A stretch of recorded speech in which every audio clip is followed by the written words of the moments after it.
Hi, welcome to యూఐటీవీ. దేశంలో ప్రధాని మోదీని అమితంగా ద్వేషించేవారు సైతం ఆపరేషన్ సింధూర్తో ఇప్పుడు ఆయనకు జే కొట్టక తప్పని పరిస్థితి కల్పించారు. పెహల్గాం దాడిని యావత్ దేశ ప్రజలు రాజకీయాలకు అతీతంగా అన్ని పార్టీలు ముక్త కంఠంతో ఖండించాయి.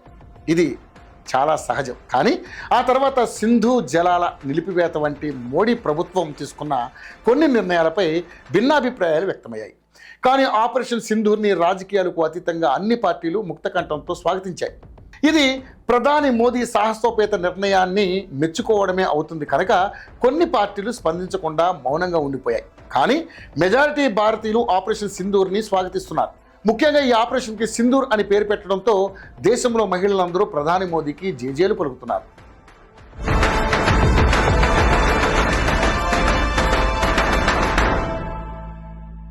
పెహల్గాంలో భార్యల కళ్ళ ఎదుటే వారి భర్తలను ఉగ్రవాదులు కాల్చి చంపి వారి నుదుట బొట్టును చెరిపేసినందున మహిళల తరపున ప్రధాని మోదీ పాకిస్తాన్పై ప్రతీకారం తీర్చుకున్నారని భావిస్తున్నారు.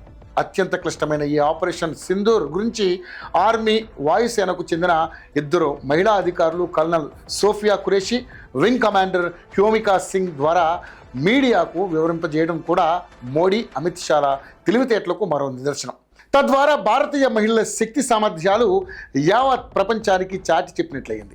ఇది కూడా దేశంలో మహిళలు మోడీ ప్రభుత్వానికి జేజేలు పలికిస్తోంది. ఇక ఈ రోజు తెల్లవారుజాము నుంచి ఆపరేషన్ సింధూర్ గురించి మీడియా వర్ణిస్తున్నటువంటి తీరు చూస్తుంటే ప్రధాని మోడీయే స్వయంగా యుద్ధ విమానం నడిపించుకుంటూ పాకిస్తాన్లోకి వెళ్ళి ఉగ్రవాదులను మట్టుబెట్టి తిరిగి వచ్చారన్నట్లయింది.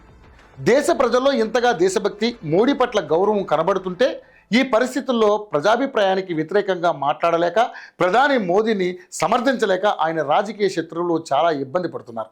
ఒకవేళ ఇప్పటికిప్పుడు ఎన్నికలు నిర్వహించినట్లయితే ప్రజలందరూ ప్రధాని మోదీని గెలిపించేందుకు బీజేపీ, ఎన్డీఏ కూటమికి ఓట్లు వేసి భారీ మెజార్టీతో గెలిపిస్తారని వేరే చెప్పనక్కర్లేదు. కానీ ప్రస్తుతం ఎన్నికలు లేవని కాంగ్రెస్, బీజేపీ వ్యతిరేక శక్తులు సంతోషపడాల్సిందే.